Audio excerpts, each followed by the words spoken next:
मंच के सामने नहीं आए हैं और किसी सेवा कार्य में नहीं लगे हैं, वे मंच के सामने आकर अपना स्थान ग्रहण कर लें। जय गुरुदेव।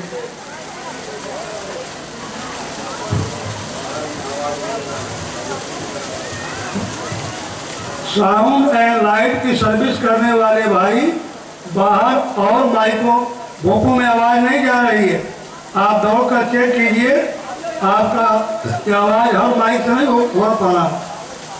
साउंड एंड लाइट की सर्विस वाले सेवादार भाई हर हार्न में आवाज़ नहीं हो रही है, आप उसको चेक करें और उसको ठीक करें। जय गुरुदेव।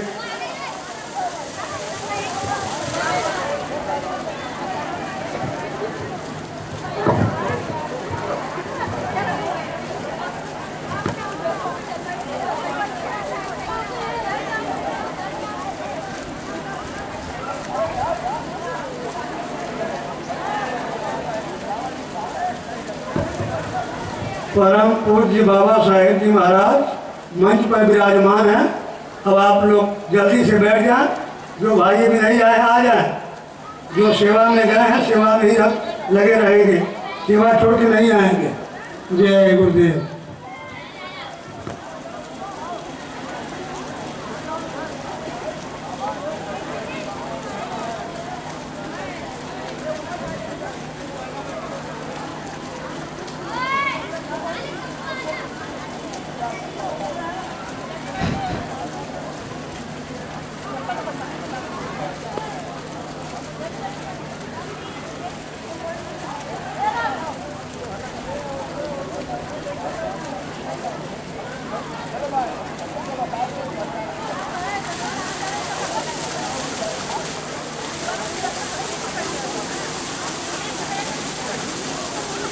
जय गुरुदेव जी।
चलो चलो जल्दी चलो, सत्संग का समय हो गया है। सब लोग आमने सामने बैठो। देखो, सत्संग हमेशा आमने सामने रूबरू फेस टू फेस बैठ के सुनना चाहिए। तब तुम्हारी समझ में आएगा कि सत्संग किसे कहते हैं। सत्संग कोई कथा वार्ता का नाम नहीं है। सत्संग कोई भाषण स्पीच प्रवचन का काम नहीं है। सत्संग कोई मनोरंजन नहीं। ये संत महापुरुषों की वचन वाणी जो हम सब जीवों की भवपार कहानी है। जीवात्माएं भवसागर के पार कैसे जाएंगी, अपने मालिक प्रीतम का कैसे दर्शन दीदार करेंगी, उस युक्ति का नाम है सत्संग। और मिलाने वाले को, पहुंचाने वाले को, दर्शन दीदार कराने वाले को कहते हैं संत सद्गुरु। ये दोनों चीजें सौभाग्य से आपको मिली, लेकिन आपने उसको समझा नहीं, जाना माना पहचाना नहीं, आपको धोखा हो। और ये ऐसा धोखा जिसकी पूर्ति आप धन दौलत रुपए पैसे सामान से नहीं कर सकते, क्योंकि संत सदगुरु की दया ये रुपए पैसे से मोल नहीं मिलती और ये किराए पर भी नहीं चलती। जब उनकी मौज मर्जी जीवों पर होती है तो अपनी दया की बरसात कर देते हैं। अब कितने जीव उसको संभाल के रख पाते हैं, कितने बह जाते भूल जाते हैं। यह सब जानकारी का नाम ही है सत्संग। सत्य माने ईश्वर, संग माने साक्षात्कार। यह जीवात्मा सुगत रूप जो मुद्दतों से अपने मालिक का, सच्चे प्रीतम का दर्शन दीदार छोड़ चुकी। अब ये कैसे जाएगी, कौन ले जाएगा, कौन पहुंचाएगा, कौन मिलाएगा, ये सब जानकारी आपको सत्संग के माध्यम से मिली। प्रेमियों, ये हमेशा ध्यान में रखना चाहिए कि सतयुग त्रेता द्वापर 5,500 वर्ष कलयुग के निकल गए, लेकिन संत नाम आपको सुनने को नहीं मिला। 4 वेद, 6 7 18 पुराण, 19 उपनिषद और 36 ऋचाएं, ये धर्म चर्चा आपकी कागज पर लिखी, लेकिन इनमें किसी में संत नाम नहीं है। संत नाम अभी कलयुग में जब से कबीर दास आए उन्हीं से यह संत मत चला है और तभी से संत नाम लोगों की जानकारी में आया। जब संत नहीं थे तो काल माया का देश का अंत नहीं था। ये संतों का ही काम है। इसलिए आपको कितने सौभाग्यशीलता का समय मिला है कि त्रेता सतयुग, त्रेता द्वापर में ऋषि मुनि योगी महर्षि और तारी शक्तियां समाज सुधारक आते जाते।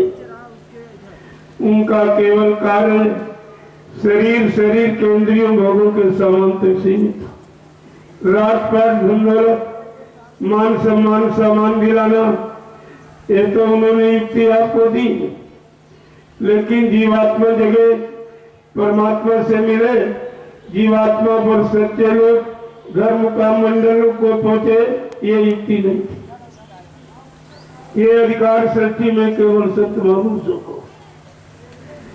आप कितने बड़े भाग्यशाली हो, न तुमको तपस्या करनी पड़ी, न घर गृहस्थी परिवार छोड़ना पड़ा, न कोई संयम और त्याग वैराग करना पड़ा, न बाल बच्चे पति पत्नी छोड़ने पड़े, न खेती दुकान नक्कर व्यापार आपको बंद करना पड़ा। घर गृहस्थी में रहकर परमात्मा से मिलने की युक्ति जिस सदगुरु दयाल ने आपको कृपा करके दिया और आपने उसी को बुला दिया, उसी के बारे में शंका संदेह करने लगे।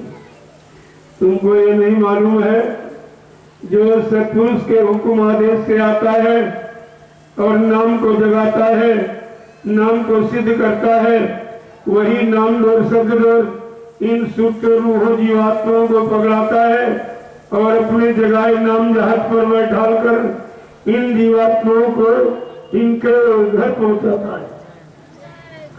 ये काम सृष्टि में केवल सदगुरु दयाल का और किसी का नहीं है।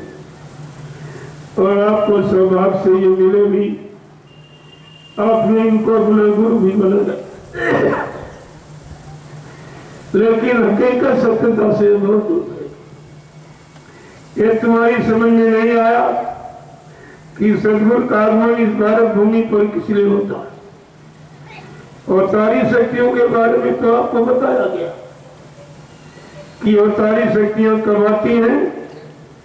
तो रामचरितमानस में लिख के क्या बताया गया कि जब जब हो यह धर्म की हानि और बढ़े आंसू रे अधम अभिमानी कि तब तब प्रभु इधर मनुज शरीरा और हरे कृपा निधि सज्जन पीरा।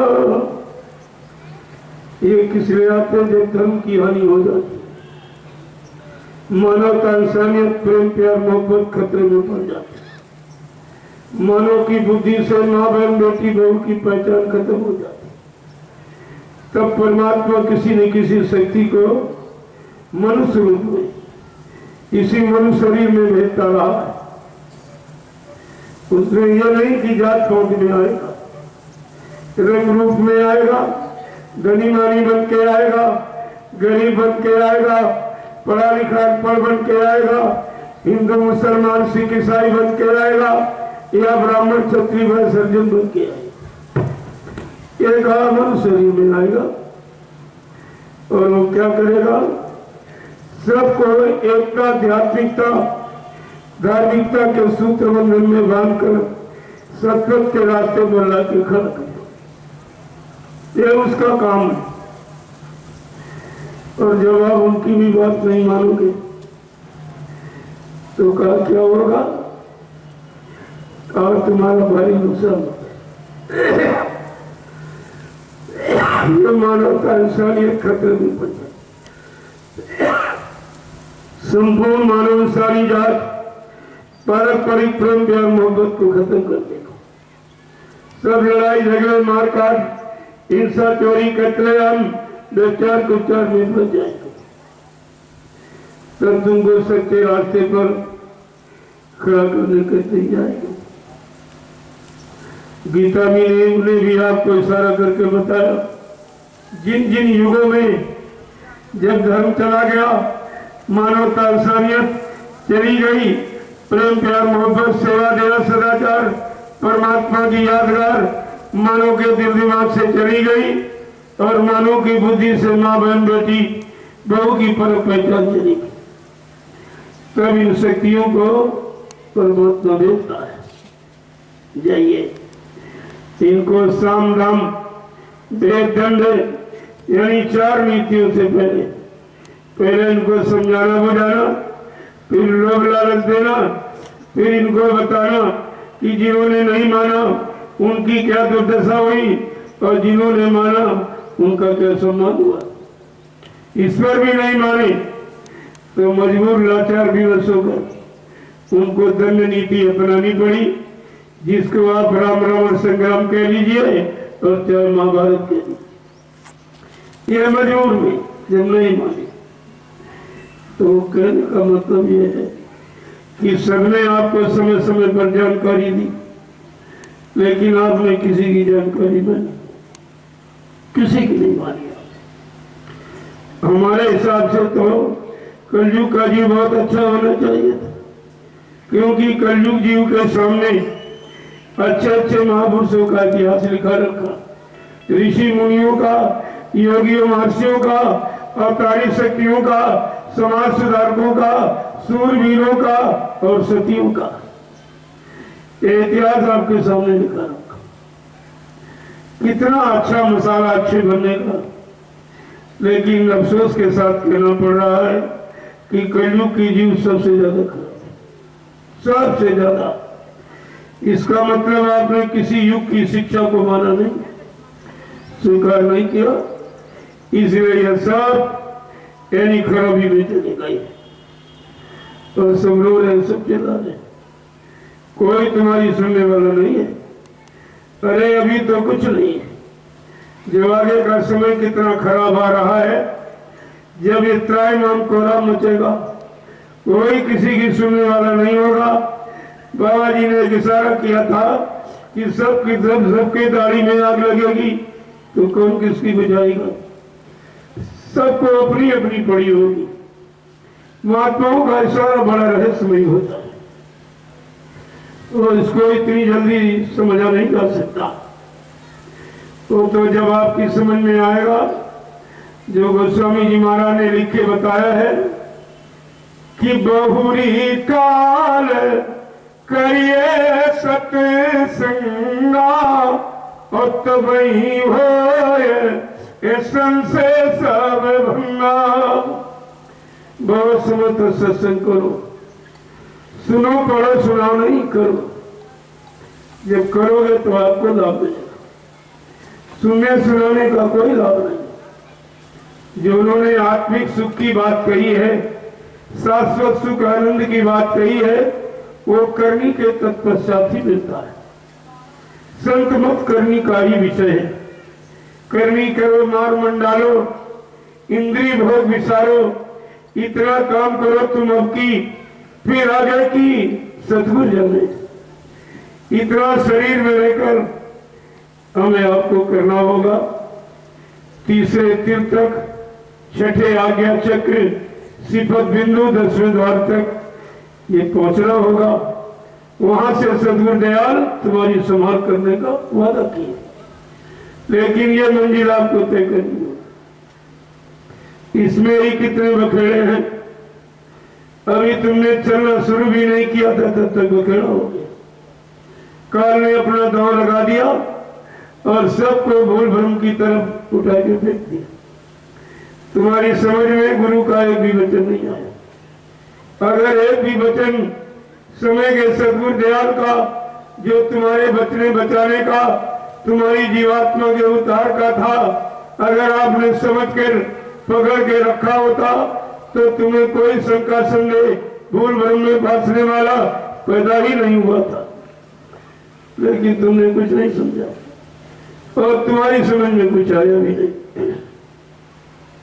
इतनी जल्दी समझ में नहीं आता जितना हम समझते। बहुर काल करिए सत्संग, बहुत समय तक सत्संग करते रहो, पड़े रहो, रहनी गहनी में अपने जीवन में उसको उतारते रहो। धीरे धीरे धीरे धीरे जब तुम्हारे में उतर के वचन आ जाएंगे, उन्हीं वचनों के साथ उनकी दया भी उतर के आ जाएगी। वो वचनों के साथ भी हुई दया, ऐसे मिलने वाला कुछ नहीं है। तो ये सब आपको विचार करके रखना चाहिए था।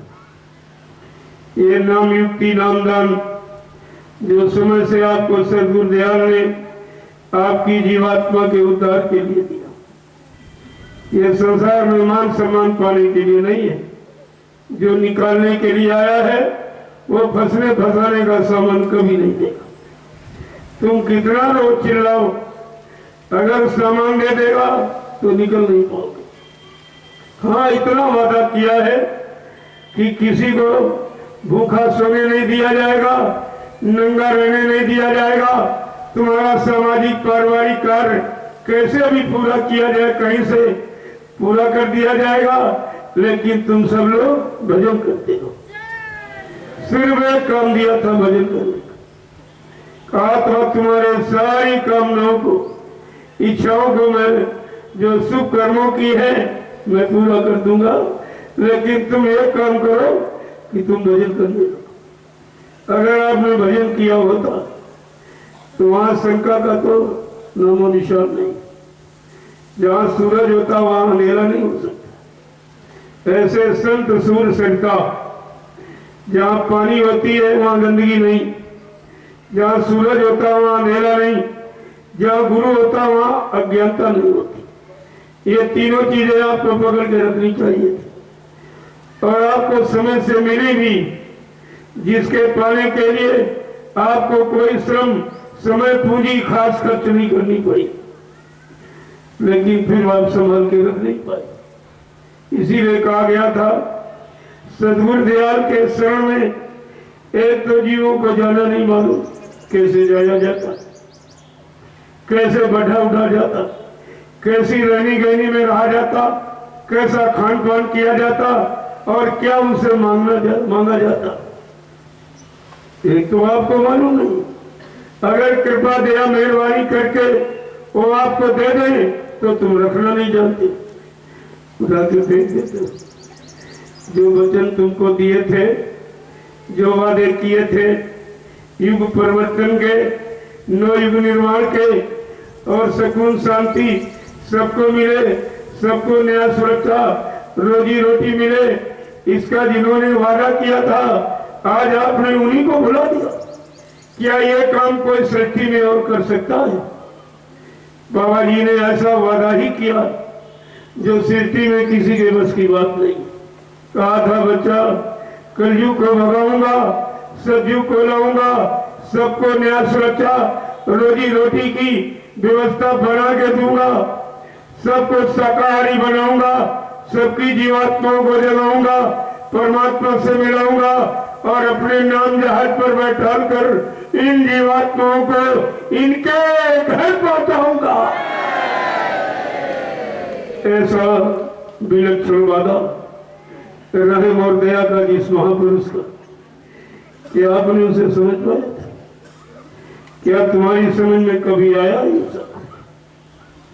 इसीलिए बाबा जी ने इतने वादे किए, इतना प्रचार जानकारी इस हिंदुस्तान की धरती पर किसी ने नहीं। ये सृष्टि के प्रथम महापुरुष, न ऋषि मुनियों ने, योगी महर्षियों ने, अवतारी शक्तियों ने हमदर्दी का इतना बड़ा प्रचार किया, और न ही इस कलयुग में कबीर दास से लेकर जितने संत महापुरुष आए इस तरह की हमदर्दी का यही प्रचार प्रसार जानकारी किसी ने दी नहीं है जैसी परम पूज्य बाबा जी गुरुदेव जी महाराज।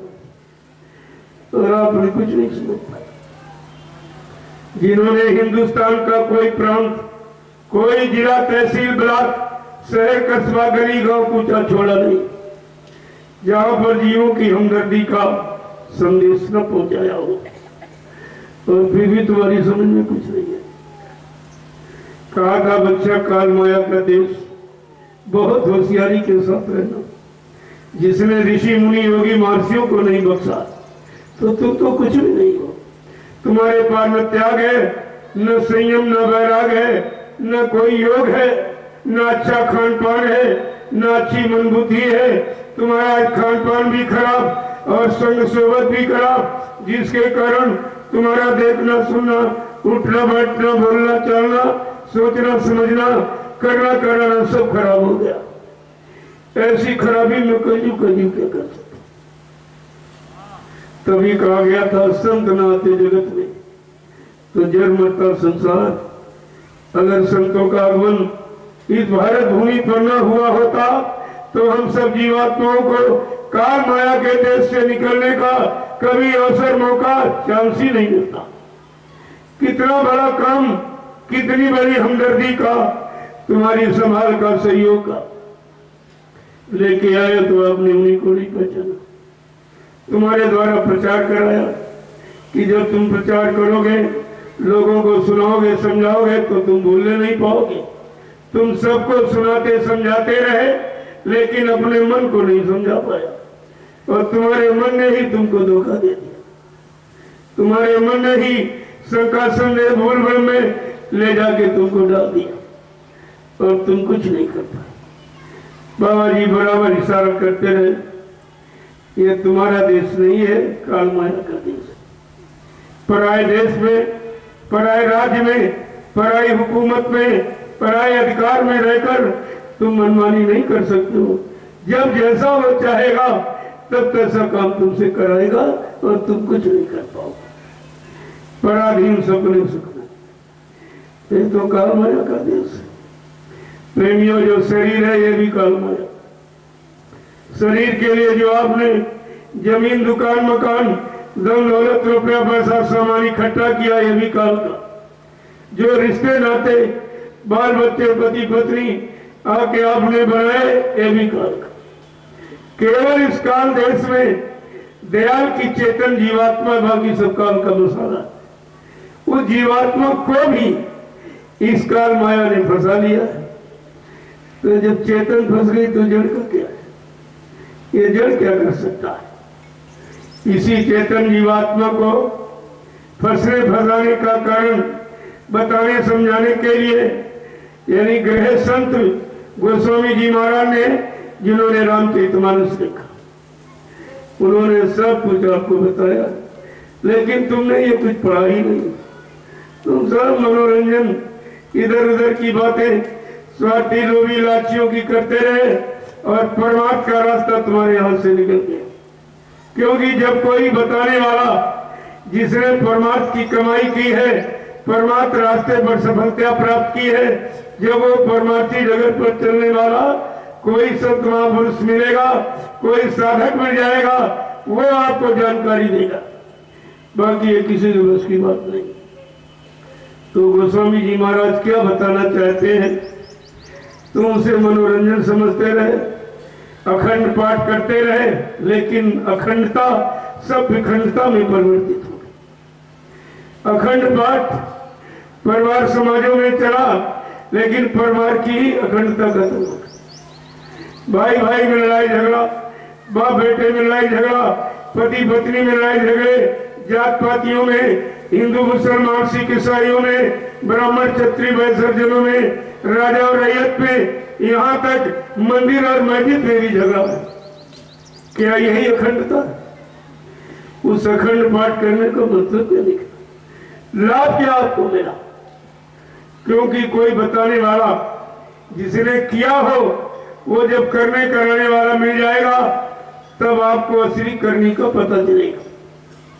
तुमको सुनाने वाले, गाने बजाने वाले, लोभ लालच हल करने वाले मिले, लेकिन पर जीवात्मा को जगाने वाले, परमात्मा से मिलाने वाले और जीवात्मा को अपने सत्य लोग धाम पहुंचाने वाले नहीं मिले। तुम्हारे लिए सब धोखा हो गया। तो गोस्वामी जी महाराज क्या बताना क्या चाहते थे? तुमने उसी को तो समझा नहीं। क्या उन्होंने उत्तरकांड में क्या लिखा? उत्तरकांड का मतलब समझते हो, सारे प्रश्नों का उत्तर है और सारी शंकाओं का समाधान है। क्या कहा उन्होंने? कि जाना चाह सीकुल गति हूँ और नाम जी है जब जानो तेऊ। कहते जीवात्मा परमात्मा के गुण राज रहस्य को अगर जानना चाहते हो, समझना चाहते हो, पाना चाहते हो, घर पहुंचना चाहते हो, तो नाम भेदी संत भेदी संत सदगुरु की तलाश करो। जिसने नाम को जगाया है, नाम को सिद्ध किया, वही नाम डोर शब्द डोर पकड़ाएगा, वही अपने जगाए नाम जहाज पर बैठा कर इन जीवात्माओं को इनके घर पहुंचाएगा। और यह काम किसी के बस का, ये काम किसी का बस का नहीं। और ये स्वभाव को विचार करके रखना चाहिए। तो आखिरकार वो कहना क्या चाहते हैं, जीवों के लिए बताना क्या चाहते हैं, जीवात्मा परमात्मा के गुण राज को खोलकर सामने रखना चाहते हैं। तो क्या लिखा है? तो बड़े स्पष्ट शब्दों में कि सुनो है तात ये है अकथ कहानी और समुझत पान तैन जाते बखानी। कहा मैं उस कहानी मैंने कहा है नींव, उस परमात्मा को पाने की। कथा कहाँ है था, उस मालिक को पाने की। लेकिन तुमने तो ये सब कुछ नहीं समझ पाए। तुम गाने बजाने सुनने पड़े रहे। अगर करने कराने के पास चले जाते और करनी आपको करा देता, तो तुमको ये सब जो कुछ लिखा है ये तुम्हारे सामने आके खड़ा होता। क्या कह रहे हैं? कितना साफ साफ शब्दों में कहा है कि ईश्वरं सजीव अविनाशी अचेतन आम ले सहज सु